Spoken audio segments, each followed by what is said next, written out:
Estamos en el Ministerio de Educación de la provincia del Chaco con la ministra Sofía Naydenov, a quien primero le agradecemos la gentileza de recibirnos. ¿Cómo le va, ministra? ¿Cómo está usted? Un gusto, Pedro. La verdad, recibirlo a usted es un placer. Segundo, que me venga a visitar a este lugarcito donde estamos lejos de la Casa de Gobierno.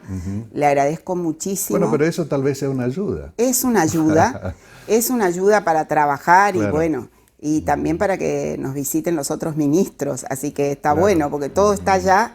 Y acá permite, sí, la verdad, permite la lejanía trabajar un poco más. Pero usted llega a un ministerio del que ya conoce, sí, ¿no es cierto? Tiene experiencia, sí, y eso también es fundamental, ¿no? Sí, conozco esto justamente.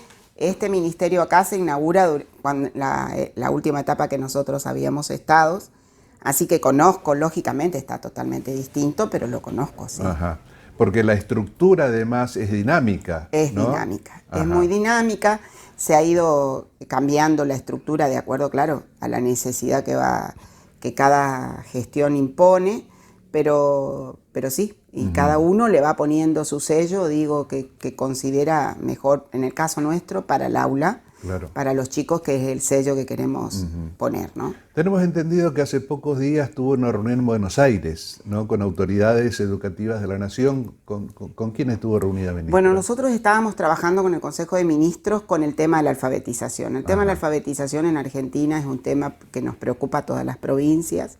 Algunas ya han comenzado, están más avanzadas, caso Mendoza, pero es un tema preocupante. Las cifras en general en Argentina en lectoescritura es terrible, porque para mí de 10, en el caso de los chicos de tercer grado que no sepan leer, claro, un porcentaje es muy alto. Es trágico, además. Es trágico. Es como que sí, el famoso libro de la tragedia educativa. Ahora, hoy o hace un tiempo ya las provincias tienen autonomía y tienen a su cargo la educación, ¿la relación con las autoridades nacionales se da para qué? ¿Con qué objetivo? Exacto.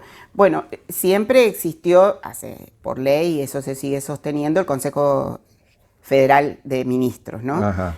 Y entonces allí se fijan las pautas nacionales que van saliendo como una línea de trabajo, porque para decir, bueno, unifiquemos el criterio, habrá provincias que sí, habrá provincias que no, pero en general se firman los criterios básicos nacionales, que en realidad son necesarios, que uno tenga una unidad de criterio en cuanto a cómo vemos la educación o en cuanto, bueno, la cuestión de la calidad de la educación, que es muy importante, y van saliendo todos documentos en conjunto. Ahí se dan los presupuestos y los lineamientos generales.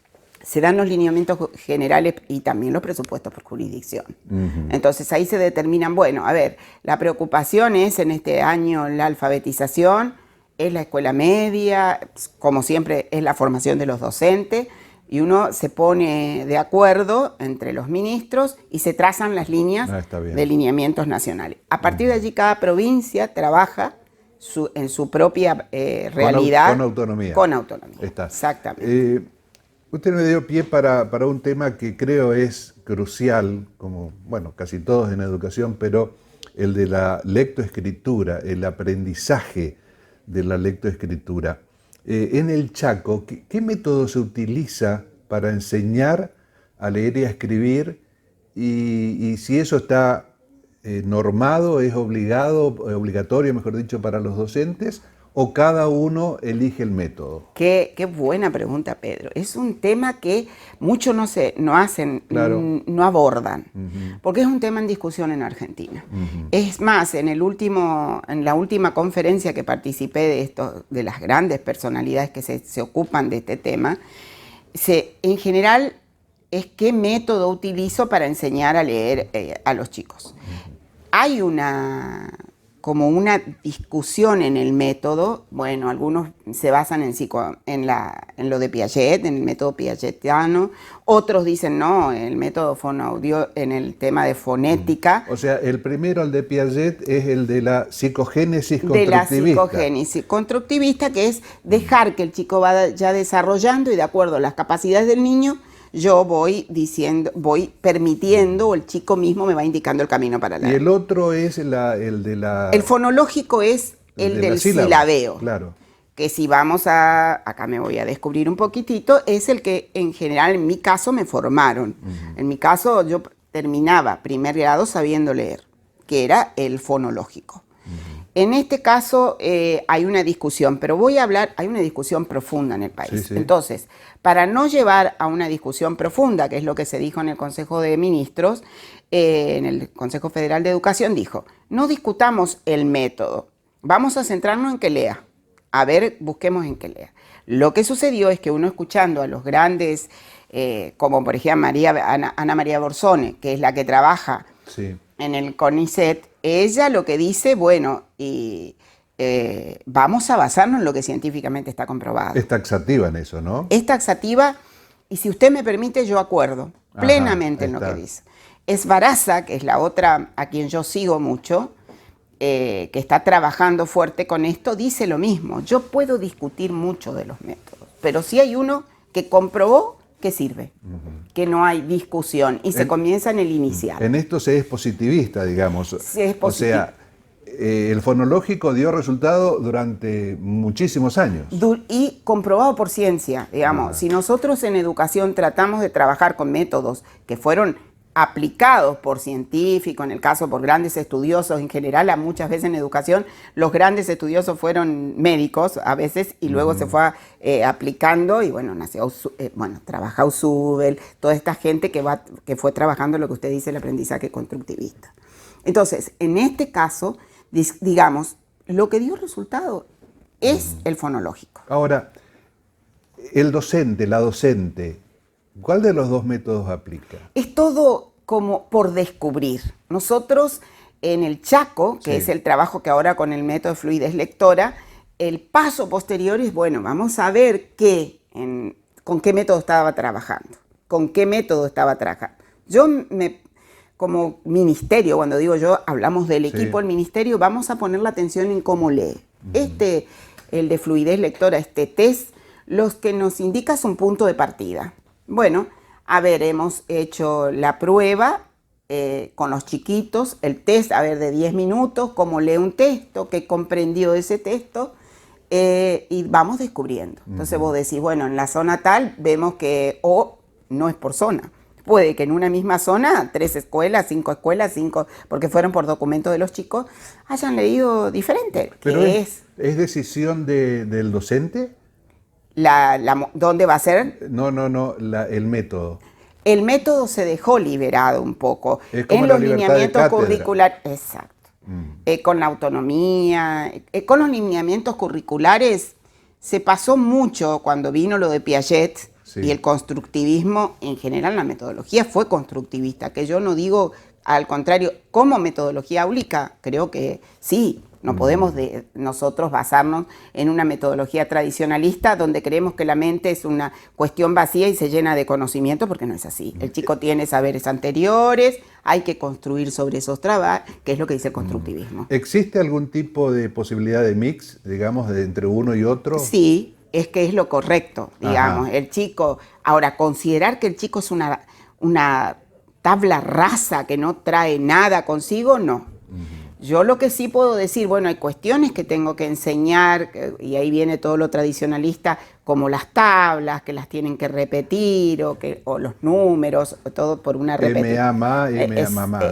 Bueno, exacto. Hay algunas cuestiones que sí, el tradicionalismo, con el tema de la memoria, muy discutida, por cierto, y en mi pensar, la memoria hay cuestiones que sí o sí tiene que estar, digamos. No hay que quitarle mérito a ninguna teoría. Claro. ¿Hay algún aspecto, podríamos decir, ideológico que prima en la elección de uno u otro método?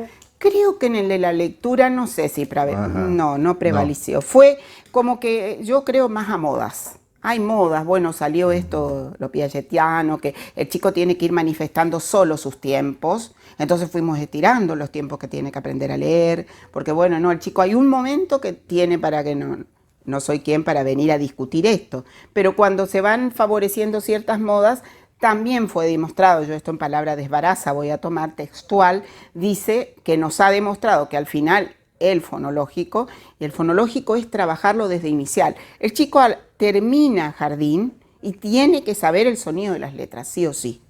No hay manera que no lo sepa. Hay un momento en el jardín que el chico dibuja perfectamente las letras y sabe sabiendo el sonido. Esto nos facilita mucho en el ingreso a primer grado para ir con este método. Tal vez desde un punto de vista más conservador uno podría decir, ¿por qué cambiar algo que históricamente en la Argentina dio resultado? Exacto. Y que posibilitó el acceso a la secundaria y al nivel terciario y universitario, ¿no?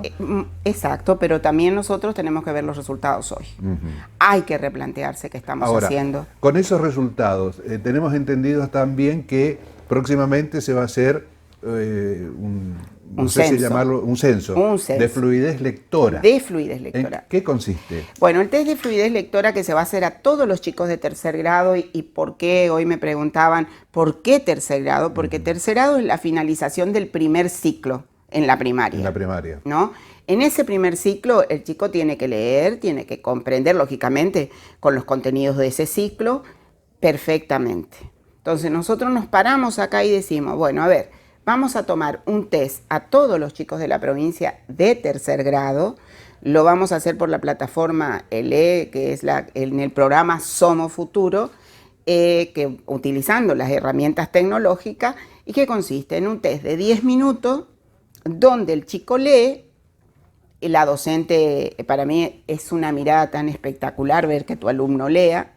El chico lee en voz alta y luego de leer se le hace unas preguntas para ver cómo pronuncia, cómo hace los signos de puntuación, todo, y si comprende lo que se leyó en esa lectura. Son 2 o 3 aspectos, digamos. Sí. Que lea, que pronuncie, por supuesto. Y que comprenda. Y que comprenda. Ajá. Que quiero dejar aclarado, que es con lo que el chico tiene que haber adquirido durante el trayecto del primer ciclo. Que comprende de 3 años. Que comprende primero, segundo y tercer grado. Ajá. Entonces, eso nos va a decir, bueno, acá estamos. A mí me maravilló en la prueba piloto que hicimos en una escuela, y repito, porque lo llamé al maestro y quise hablar con el niño y voy a dejar pasar unos días porque no me pude comunicar, voy a hablar con el niño.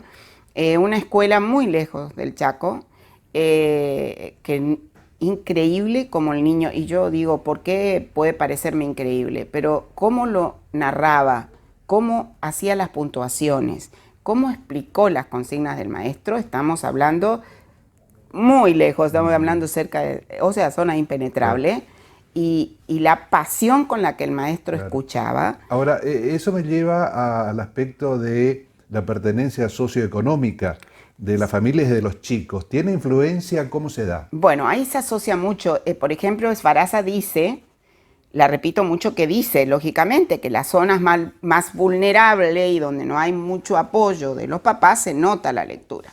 Entonces nosotros tenemos esta cuestión. Entonces cuando yo le preguntaba al docente cuánto de lectura vamos promocionando en ese grado, me dice que ellos leen mucho. ¿Y por qué leen? Es una zona con contexto, el impenetrable es mucha soledad, digamos, su geografía lo permite así, y que en esa escuela se insiste mucho con la lectura, muchos tiempos de lectura. Bueno, ¿La lectura en papel? La lectura sí, con libros. Con libros. Ajá. ¿Y qué pasa con este chiquito? Nos dijo a nosotros la emoción que fue leer en voz alta, que es la práctica que tenemos que hacer para que el chico aprenda a leer. Porque hay dos cuestiones. El chico se escucha, el docente lo escucha en su pronunciación, y lo más importante, cuando uno lo empieza a escuchar, si el chico tiene dificultad para armar la oración, ya tenemos dificultad con la lectura. Claro. Ahora, si el chico va con el deletreo y todo, tenemos que ver dónde nos paramos, porque si estamos que no puede deletrear las letras o no puede finalizar, nosotros tenemos que ser también, acá no es responsable el chico, no es responsable el docente, esta es la situación que nos encontramos, y bueno, lo apoyamos con una tutoría, lo apoyamos con algunas herramientas de ritmos de aprendizaje distintos, diferentes que el docente tenga, y vamos trabajando. Ahora, eso que usted menciona, ¿puede ser solamente un estudio de caso, digamos, o puede generalizarse? No, nosotros pretendemos con este test de fluidez hacer así. Vamos a tomar ahora en inicio de año, vamos a fortalecer con las cuestiones que notemos, porque nos va señalando el docente, vamos a tomarlo a mediados de años y uno al final. Pero la intención, el equipo, cuando yo digo esto, se agarra la cabeza, es hacerlo en todos los años.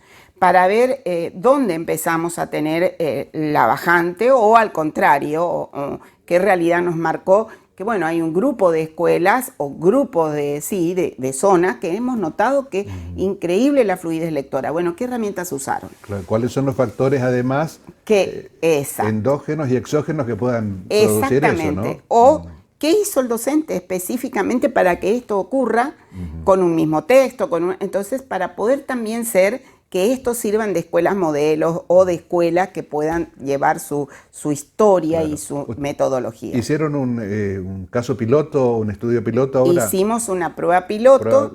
¿Cómo reacciona el chico? ¿Se ve que está sometido a un examen, a un esfuerzo, a verse...? No, los vi a todas las imágenes que me mandaron muy contentos. Ajá. Y ellos lo que resaltan en todas las imágenes que me mandaron es que qué bueno que nos dejaron leer en voz alta. Porque a lo mejor en el aula, la práctica, te dan la lectura para la casa, pero el tiempo de escucharte cómo lees y de que vos leas en voz alta, a lo mejor por ahí suele ser escaso.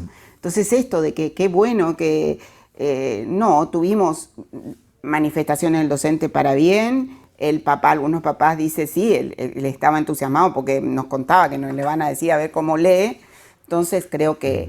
Eso se da en el aspecto de la lectura. De la lectura. ¿Y en el de la escritura? Bueno, en la comprensión, nosotros, si el chico lee bien, si hace signos de puntuación y comprende lo que lee, hay procesos que te garantizan, que usted diría, ¿me garantiza que lea bien, que escriba bien? No. Son a veces, tenemos las cuestiones ortográficas. Entonces, pero sí es un paso muy importante. Si el chico lee bien, vuelca la oración completamente bien. La ortografía es un proceso a ver de qué método yo usé para enseñarle al chico a leer. Y ahí hay que repasar, pero el camino ya va siendo un poco más fácil, digamos. ¿Y los datos que tengan de esta fluidez lectora va a servir para realizar un diagnóstico y después hacer correcciones o no? Exactamente, eso es lo que queremos. Primero escucharlo a todos los directores, hacer un diagnóstico porque vamos a tener la cantidad de pruebas y van a estar, sobre todo como va por una plataforma por YouTube, la vamos a tener para que también el docente de lo que tenemos como insumo diga, bueno, esto tenemos que trabajar. A ver institucionalmente qué vamos a hacer con esto que se observó. ¿La posición del docente cuál es? Por lo menos lo que escuché o lo que me han mandado... Yo quiero juntar ahora cuando cuando los datos estén sobre la mano, hacer un balance general con los que han participado. Fue muy buena la percepción, o sea, como que el docente estaba ansioso también porque están los chicos. Yo lo que le digo al docente es, esto no es para saber si le enseñó bien o le enseñó mal. No, estamos haciendo el test de fluidez recién al inicio de clase de un chico que vino de primero y segundo, o sea que acá no es responsabilidad de nadie. En general lo que tenemos que decir, así estamos. Claro. Sacarse ese estigma de qué nota me van a poner, tanto docentes como alumnos, ¿no? Exactamente. Y yo vi que en las muestras que vi, que pude seguir, el docente se desenvolvía muy bien, con tranquilidad, no lo vi en una actitud, no, estaba... ¿Cuánto tiempo va a durar el censo? El 14, 15 y 16. 3 días. 3 días. Y está pensado para que, bueno, si en algún lugar no tenemos conexión, tenemos pensado cómo hacer, cómo tiene que cargar los datos. Está pensado para que, bueno, cómo se va a hacer la carga directa por YouTube en las regionales educativas. Está pensado hasta si en ese momento se corta. De todas maneras, hemos buscado los pros para poder llevar a cabo. ¿Piensan compartir los resultados que puedan tener con otras jurisdicciones, con otras provincias? Sí, primero nosotros queremos hacer una buena evaluación interna, como digo yo, cocimiento del dato, conocerlo, saber qué estrategias podemos usar. ¿Qué nos enseña la escuela? Porque hay escuelas que nos van a enseñar muchísimo. Saber dónde están parados. ¿Dónde estar parados? ¿Dónde se está parado? Exactamente. Es muy importante para ustedes esto, ¿no? Es muy importante si nosotros vamos a trabajar la alfabetización integral, digamos. Si nosotros queremos que se trabaje la lectura y que entiendan lo que leen, y si no sabemos dónde estamos parados, es complejo. Entonces, primero, para decir vamos a empezar con esto, tenemos que hacer un diagnóstico inicial y a partir de ahí empezar a trabajar. ¿El soporte de lectura es importante para el proceso de aprendizaje? O sea, el libro de papel, el libro tradicional, la lectura en pantalla. Mire, usted sabe que comentaba el otro día en un programa que Suecia es uno de los países que el chico empezó a leer por tablet, ¿no? Ajá. Y entonces, después de varias pruebas, empezaron a notar que hay un cierto vicio con la tecnología, que, bueno, está comprobado que la tecnología, en mi caso personal, o sea, mi opinión personal es, en primaria, los celulares no, salvo que yo lo use como un elemento de contar un cuento, claro, de que el papá sea un cómplice de la lectura. Se integra al proceso. Exactamente. Entonces se comprobó que a los chicos, cuando la primera vez que vieron un libro, fue muy sorpresivo. Los libros tienen imágenes para el primer ciclo, invitan a la lectura. Entonces yo creo que sí hay que acercar los libros a los chicos. Y nosotros hay material, digamos, faltaría más seguramente, pero hay material para trabajar con los chicos. Y a veces yo digo un simple diario que eso transforme y lo explique con palabras y nos ayuda mucho. Ahí también tendría que ver la asociación o la cooperación que pueda darse desde el hogar, desde la familia, ¿no? Exactamente. Teniendo en cuenta que hay chicos que no tienen esa contención ni esa situación. Eso mismo. Yo digo, abuela, cuidador, grupo donde va el chico, sea, qué sé yo, haga catecismo o la religión que sea, 5 minutos. Con 5 minutos diarios, esto es contagioso. Y bueno, sí, me gustó, que usé para poder incentivarlo al chico, y aquellos papás que dicen, sí, pero yo no le puedo sacar el celular, cuestión que es cierta, el celular es una cuestión muy compleja con los chicos. Yo estuve en la zona de Taco Pozo y el niño me decía, mi mamá me deja unos ratitos nomás el celular.